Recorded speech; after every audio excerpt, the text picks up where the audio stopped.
Yeah, okay. Thank you very much for inviting me to giving a lecture here, and thank you, Dr. Purita, for this wonderful lecture right now.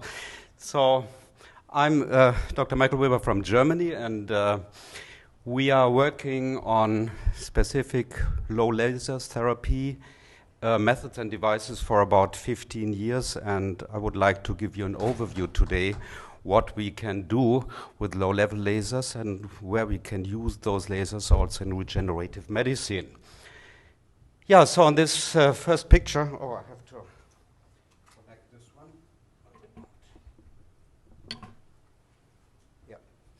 Yeah, on this first picture you see we apply lasers with so-called fiber optic systems here externally, but also we work with invasive lasers. So you see here we have put a laser with a needle into a knee, or maybe here in the bloodstream or in a joint. So I will tell you a little bit about basics of fiber optic laser application, explain the difference between externally and internally applied lasers, so that is might something new for you. I will tell you something about interstitial, intraarticular, and intravenous laser therapy and combination of lasers with platelet-rich plasma and stem cells. So we started our work about 15 years ago, and we want to set up a new invention. It was a multi-laser system with more than one laser. Normally, if you buy a laser system, there's one laser inside. But our idea was, because laser therapy is growing every year, we have new lasers on the market with new wavelength. So we have set up the device where you can put in total 12 different lasers on one device. And then you can treat multiple points on the body or multiple areas inside the body. And the system should be different from current ones, which were not on the market at this time. And our solution was a fiber optic system for leading focused laser beams on or in the body. So we have set up a company here in Germany. This was financially supported by the German government and the European Union in the beginning for the development of the new systems with 250,000 euros. Besides this, we have also set up a scientific organization, first for biological laser therapy and acupuncture. Later, we changed the name in International Society for Medical Laser Applications because it's more comprehensive than only pain management and acupuncture. And presidents, besides myself, is Professor Dr. Litscher from Graz University in Austria. So this was the beginning. We wanted to replace a metal needle with acupuncture with so-called laser needles and use the systems maybe for treatment of trigger points or acupuncture trigger points, because well-focused laser beams can penetrate from outside in the body dependent of the wavelengths. So a well-focused red laser can penetrate maybe 3-4 centimeters, and an infrared laser up to 5-6 centimeters. We have problems with blue or green, so the penetration there is very low. We use it for different acupuncture systems, also for transcranial laser therapy, what is very interesting, for brain treatments, maybe stroke, Alzheimer's disease, and other neurodegenerative diseases. Then we have set up an intravenous laser system. We had a red laser first, 2007 we had a green one, 2008 a blue one, and since 2014 we have a yellow one. So you see we have the full spectrum of light, of visible light in this system, and also we can use it interstitially. So using a sterile fiber optic catheter inside a needle, we can bring the laser directly into a joint or maybe on the spine. And another field, this is not the topic today, but also we use lasers for so-called interstitial photodynamic therapy in cancer therapy. So we apply different photosensitizers which will enrich in cancer cells, and then we are able to treat cancers also effectively inside the body. This is our building in Germany, ready 3 years ago, also financially supported with 250,000 euros from the German government and European Union. And you see we have different places where we are working, in America, in Dubai, and so in Bangkok, in Thailand, and we are connected to the University of Göttingen in Germany. This is our facility in Germany. So let's speak a little bit about laser to understand a little bit better. I will not speak too much about physics, but we have to understand a little bit what is a laser and how does it work. So laser means is amplified, that means a strong light by stimulated emission of radiation. So that means we have a substance, this can be a gas maybe, or semiconductor substance, which is stimulated mostly by electricity, and then the electrons are going up to a higher level, they fall down and emit photons. So we have billions of photons which are emitted here, and they are running between two different mirrors, and then we are setting up a so-called standing wave, and this can come out through a small hole as a laser beam. So many years ago, in the beginning, 40 years ago, 30 years ago, we used gas lasers. Here you see the electric stimulation, mostly helium-neon gas lasers, and here you see the laser production. Here you see the small spot coming out of this gas tube. Today we use the small diodes, smaller and smaller. They were 1 centimeter. Now we have micro diodes with 3 millimeters. We have a semiconductor substance inside, and you see the small window where the laser beam is coming out as a blue or as a green or red laser or any other color. So laser light is a specific light which is not in the nature. Laser light is very specific. Here you see the sunlight. This is a mixture of the different wavelengths, and there is no order in this light. Yeah, and laser light has a specific order. We call this coherency. So it's a coherent light, and all the waves are the same. So laser light has only one color, only red, only green, only blue or yellow. So laser light is a coherent monochromatic light. That's important to understand. And then we have to know a little bit about the wavelength. We can give lasers continuously or maybe with different frequencies. If we speak about power, watt or milliwatt, and energy is power times time. That's something what we have to know. If we think about the laser, we always think laser is something dangerous because we know for long years that we use lasers in surgery, maybe for operating of tumors. We can coagulate tissue and heating this tissue up. These are class 4 lasers, more than 500 milliwatt. We are not speaking about those lasers today. We don't want to destroy the tissue. We want to regenerate the tissue. And that's something what this low power laser is just the opposite. Below 500 milliwatt, the so-called class 3 lasers, they will not destroy anything. That is healing light which induces healing processes in the body. We know this from the sunlight. Everybody knows we cannot live without the sunlight. So this light is necessary for our life and has healing effect, what we can use maybe for damaged tissue, use the spasmolytic effect, improving microcirculation in treatment of trigger points here, for example, or maybe putting around a chronic wound to improve microcirculation and oxygen supply and stimulate also fibroblasts and other growth factors that this wound will be closed.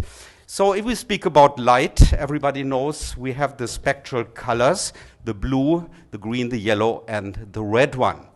And also, you know, the spectrum, the visible spectrum, what we can see with our eyes is very small.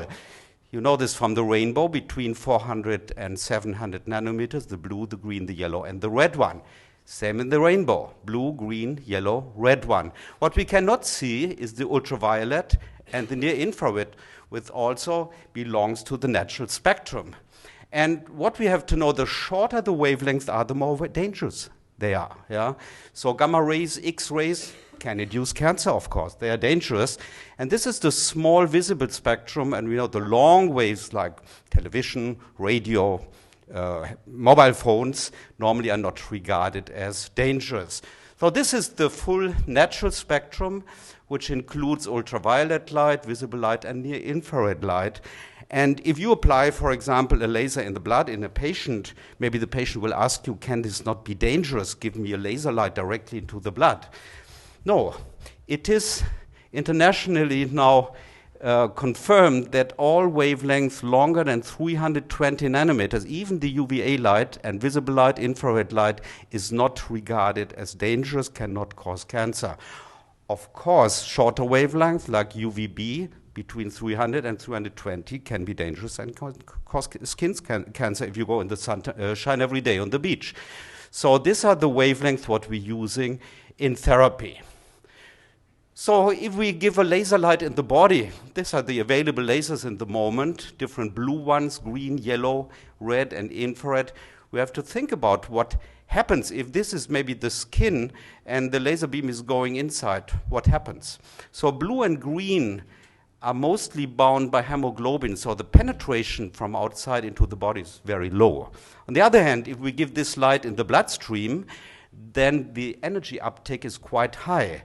Red and infrared, there's lower absorption, so there is deeper penetration from outside. And we improve the penetration by bringing the laser light in very thin fibers of only 0.5 millimeters. So we bring the laser power per square centimeter up to 100 watt per square centimeter. So we call this laser needles. But still the problem remains, the skin is made from the nature to protect us against too much light. So the skin is a barrier. There's a lot of disturbing effect if we go from outside and we want to achieve some healing effect, non-specific scattering and absorption, reflection. That's still a problem if we want to go deeper in the body. And again, you see the penetration, blue-green is very low, red, infrared are the best ones.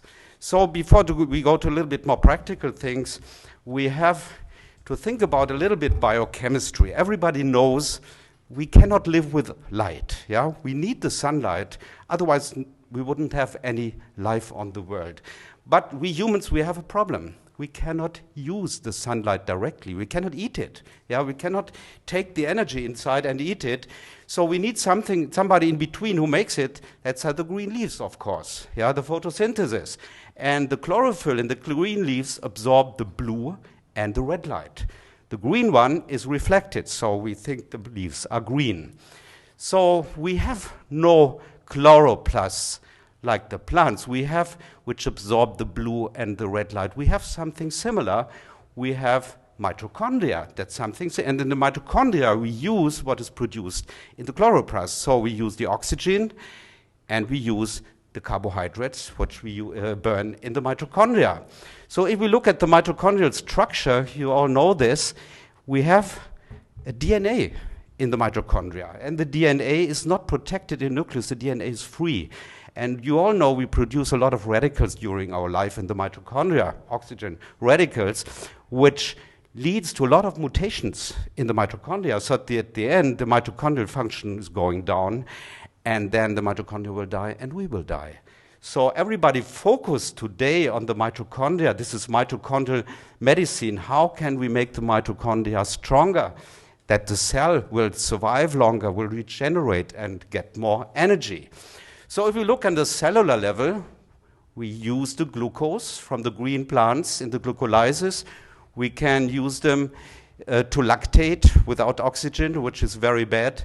We produce only 2 molecules of ATP, but in the mitochondria, we metabolize it to NADH, and this is oxidized, and we produce 38 molecules of ATP. Everybody in the room produces so much ATP every day, during the day. How is body weighted? So if you have 50 kilograms, you produce 50 kilograms ATP.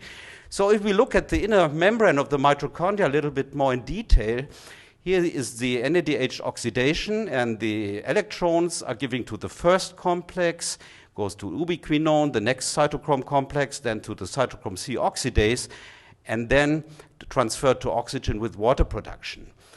So the process is quite complicated. The electrons are going down like a waterfall, are transferred to oxygen with water production.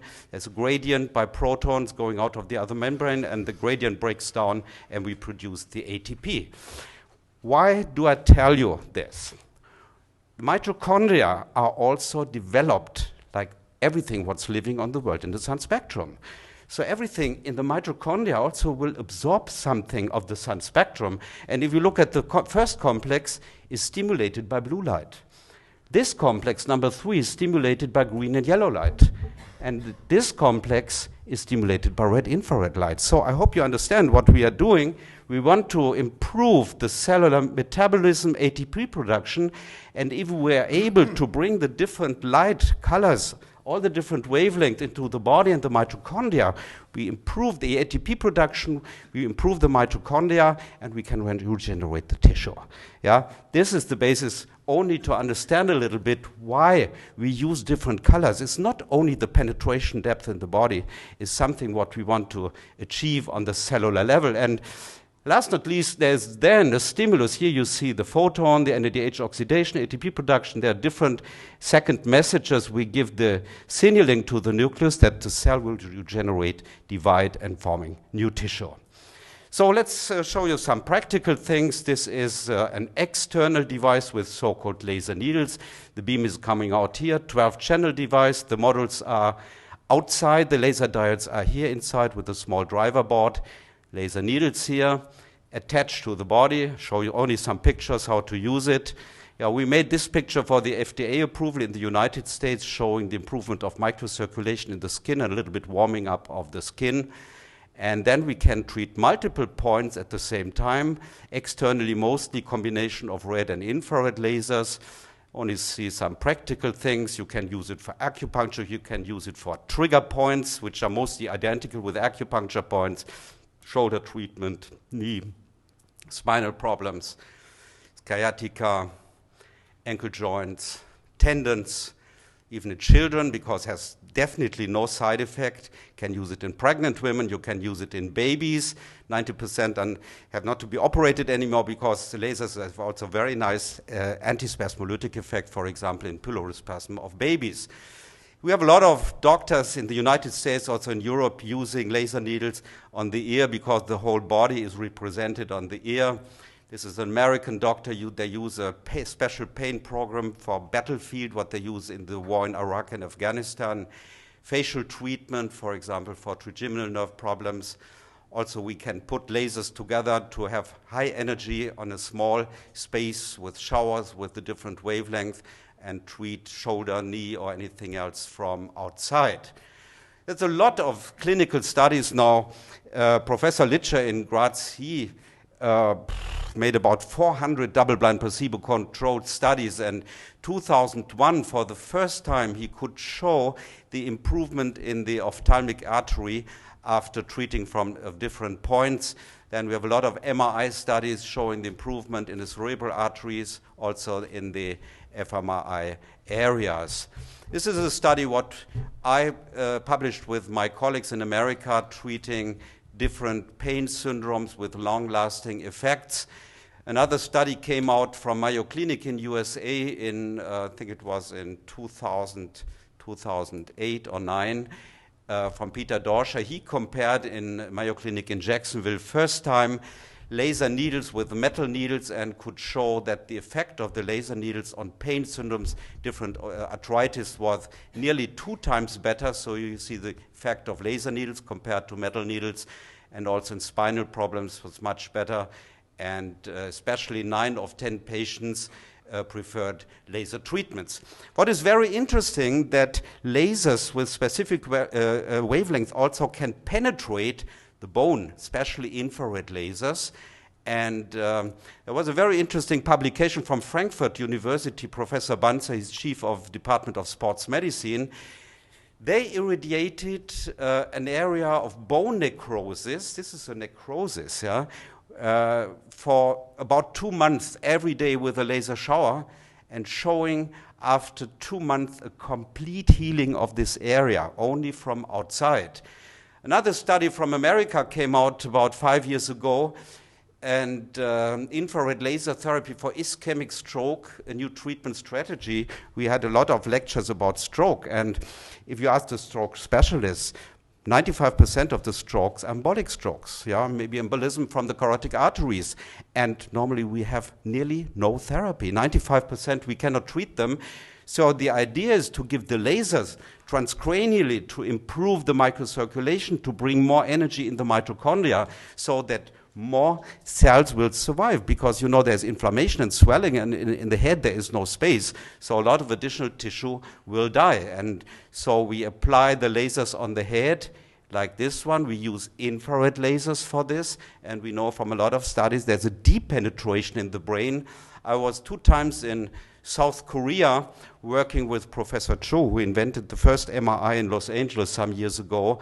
And here, this is my own MRI, and we have seen in the first preliminary studies that there was a deep penetration into the brain. Another study was finished last year in Department of Clinical Neurophysiology, University of Göttingen, Professor Paulus. They want to check if it really works, and you see we apply the laser needles on the motor cortex here, and they could show in all patients that there is an effect, especially less excitability of the brain and also improvement of cognitive functions. Another interesting study came out 2 or 3 years ago from the United States that lasers in combination, especially with green tea extract, can remove Alzheimer plaques from brain tissue. Some new studies from Professor Litscher from last year, or 2013, he showed that even a well-focused red laser, even a well-focused yellow laser can penetrate the brain quite well, but not blue and green. Here you see the penetration in a calotte model, and also he could show the improvement in the brain in microcirculation. So this was an overview about external laser treatment, but still there remains a problem. Our best lasers for me today are the blue laser. I tell you later why, yellow laser, green laser, but the penetration in the body from outside is very low. So how can we overcome this problem? And you can look in the literature, you will find hundreds and thousands of studies how laser can stimulate the different tissues like cartilages and of course also stem cells, of course. Yeah, so the only possibility to overcome these problems is using a fiber optic sterile catheter inside a needle and bring it into the tissue to overcome this problem. And you see this is a small needle, catheter is inserted, the laser beam is coming out here. And this, again, what we want, stimulation with blue, green, yellow, red infrared light to improve ATP production. So this is a typical treatment with a small needle. Of course, you can inject some PRP here, or maybe some stem cells, of course, to improve the healing process. Green light, blue light, what is not possible from outside. So the therapy is quite easy. We give a little bit local anesthesia, and then normally we inject some saline solution to have a better spreading of light. And we have different needle lengths, up to 12 centimeters, so you can go deep side into the body, even to spinal nerves which are damaged. And then the catheter is inserted, the light is coming out here. So mostly our favorite lasers now are blue and yellow lasers, which are unique on the world in the moment, and you see the light is coming out right here, the different colors, what you then can put directly in a joint to stimulate the mitochondria, maybe to activate your stem cells. And of course, stem cells also have mitochondria, and what Dr. Purita told us before, a lot of stem cells will die, yeah, and will not be activated, but they need, I always compare a stem cell with a small seed, you know, what you can put in the ground. What does it need? Some food, water, and light, yeah? And it's the same thing with stem cells, yeah? So now we can treat directly with all colors inside the joint and have a direct contact. Here you see the combination with the blue and with the yellow light in a joint.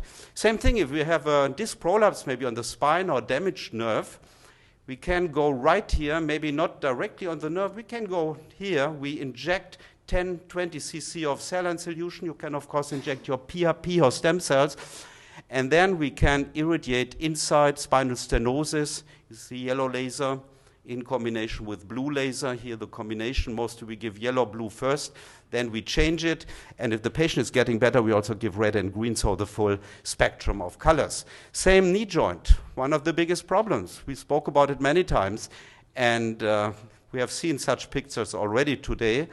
Normally we need plastic needles here, and then we go directly in a joint. Today mostly I combine with platelet-rich plasma, but I started right now also with stem cells by help of Mr. Jonathan Schwartz, who has set up a wonderful stem cell lab, and with some consultants of Dr. Purita. So this slide is inside the knee and has a direct contact to the cardiac.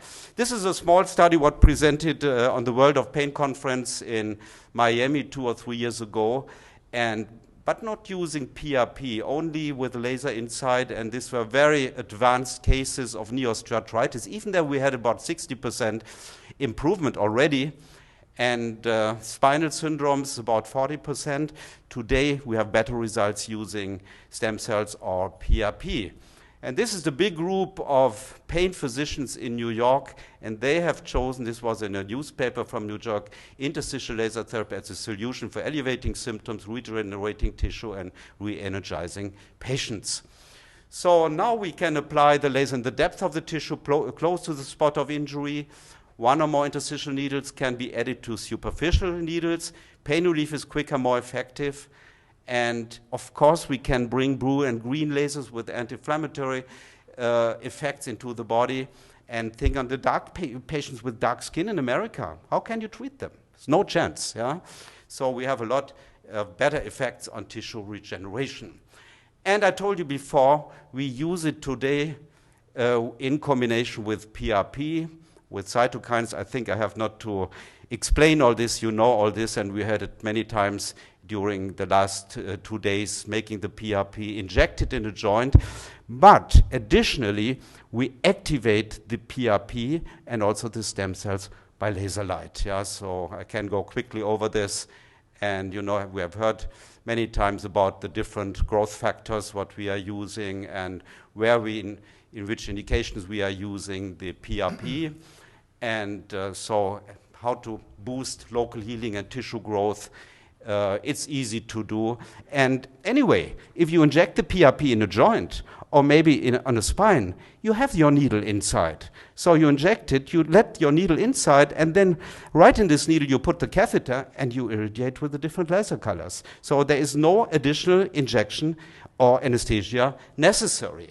So this was a small study what we made in Germany 2 years ago. This was PRP in different syndromes without laser, about 60–65%, and increasing much better effects using PRP additionally. So you can use it on any place in the body, on the spine, ankle joint, tendon, sports medicine. There's so many indications, and our best regenerative effect we get with blue laser, yellow laser, and PRP. And of course, stem cells, yeah? I think I have not explained all this. Dr. Purita explained everything very well. And already a lot of doctors, and I know also from Dr. Purita, they take the stem cells and put the tube before injecting in a light machine with LEDs to activate them. However, our idea is different. We are activating the stem cells by low-level light in vivo. So we inject the stem cells, and then we can irradiate them directly in the joint with the pure monochromatic light, and we can do this several times to improve the effects. So for regeneration of cartilage, what we have seen already. So what is very interesting, there was a conference last year in September in Washington, D.C., it was the World Laser Conference, and Professor Oron from Tel Aviv, he made a very simple experiment. They made an occlusion of the main artery in the heart, and after some minutes, they opened up again and they measured the scarring of the heart infarction. And there was another group, they made the same procedure, but they irradiated in rats the bone marrow with a laser shower from outside and could see the scarring was only 10%, yeah, by stimulation of the bone marrow. No other procedures, yeah? And then they published last year effect on kidneys. They made a semi-experiment in kidneys. They made an occlusion of the kidney artery, yeah? And one group was nothing, so they showed everything was damaged, and the other group, which bone marrow irradiation, complete recovery, and then they measured here the controls and the laser irradiated group and the injury, so nearly complete recovery, also creatine, everything was better, only by irradiation of the bone marrow. And another lecture was by Praveen Arani. They showed that they can improve the growth and dentin of teeth, so they drilled holes in molars and treated the pulp 5 minutes with the laser, and then they could show that the cells formed new dentin from own stem cells. So here you can see it in the laser-treated picture. So this is something, maybe something for the future of laser therapy. So, but one of the most amazing laser therapies is intravenously. This is an old method invented 1979 already by the Russians. The Russians already gave intravenous laser, but they had only red laser at this time. But they showed in cardiology especially, patients came with acute myocardial infarction, immediately pain went down, the infarction size was smaller, same thing what I showed you already. So the idea was also using a catheter and then go right in the vein and with a good blood flow here, mostly in the elbow area, and then you can see the laser beam directly inside the vein. So what we did, because we have new lasers today, we use today also green lasers, blue lasers, and yellow lasers. So we have the full spectrum again.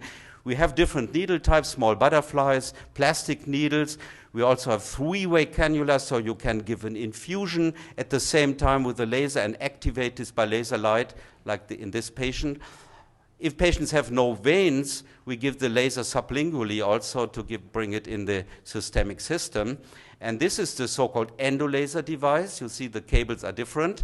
And remember what I told you already about the different lasers and the mitochondria. So this was one of our first patients, a typical diabetic patient, our first experiments, and we have seen in our first preliminary studies that we could improve the diabetic HbA1c, nearly 1.7%, and also improvement of wound healing, or use it also in allergy. These were our first treatments in 2004. So if you ask me what are the different lasers doing in the blood, red laser mostly stimulates the white blood cells, yeah? And so the immune system, also the B and T cells, there's a release of serotonin and melatonin from monocytes. There are many different effects. I cannot tell this you all in detail. There is no time to do this. Green laser brings more oxygen in the blood because there is a detachment of hemoglobin from the vessel walls. Very important is the release of nitric oxide by blue laser. And the yellow laser has huge antidepressive and detoxifying effect. These are some old pictures from Tina Karu from Russia, more than 800 publications about low laser therapy on the cellular level, showing the confluence of the mitochondria, improving their function, improving ATP production, activation of macrophage and natural killer cells, improvement of the different immunoglobulins like EGM or EGG. Green laser, green binds, of course, to red, so activates the hemoglobin and activates ATP production about 30%. Very interesting is the blue light.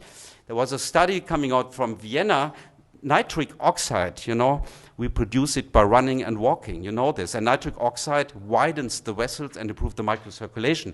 But nitric oxide is a radical, is not free, is bound to hemoglobin, but when we irradiate the hemoglobin nitric oxide complex, immediately nitric oxide becomes free and opens up the vessels. Very, very important. And we know that there is a lot of evidence today that increasing nitric oxide bioavailability or endothelial nitric oxide synthase activates telomerase and delays endothelial cell senescence, can even stimulate mitochondrial new biogenesis.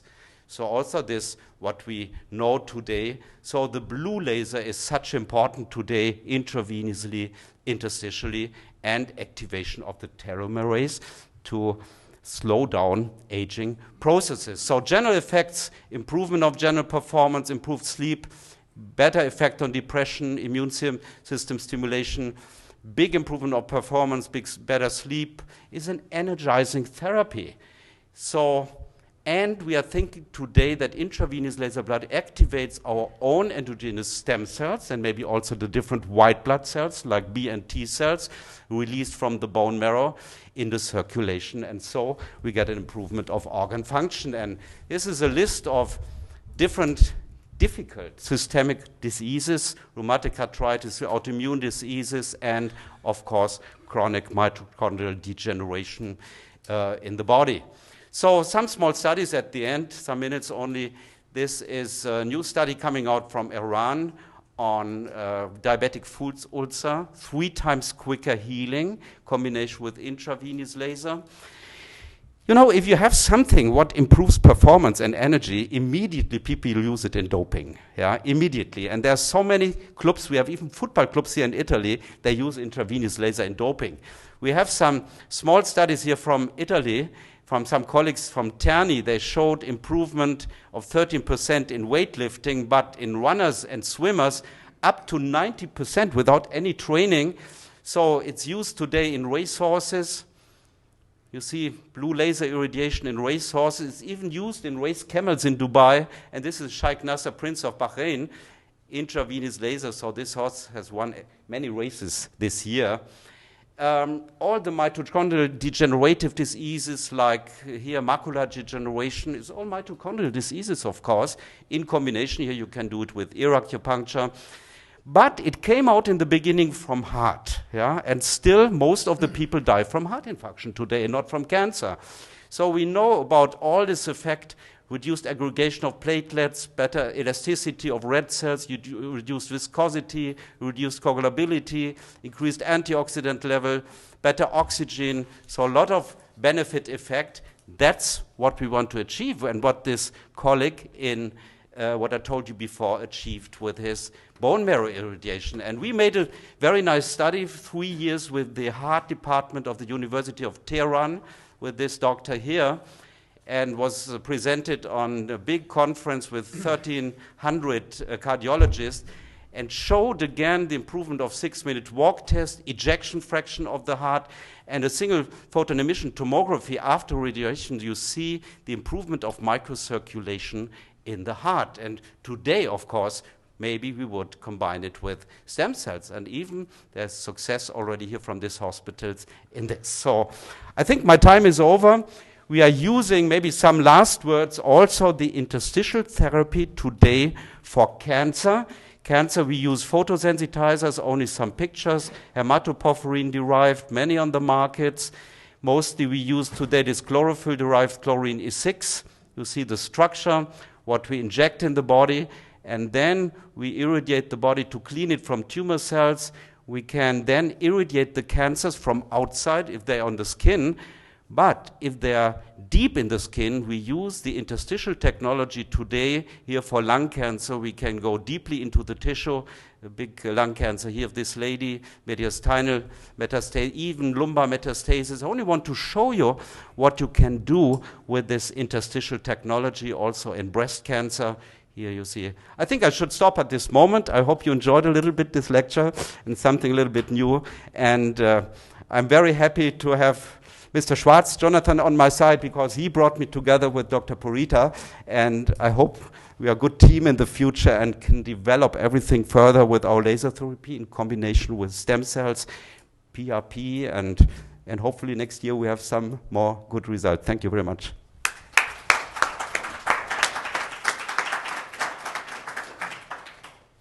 Anyway, we have a booth outside. There is a device. If somebody wants to try intravenous laser, I have my best nurse is my wife outside. You can try anytime to get more energy, will sleep better.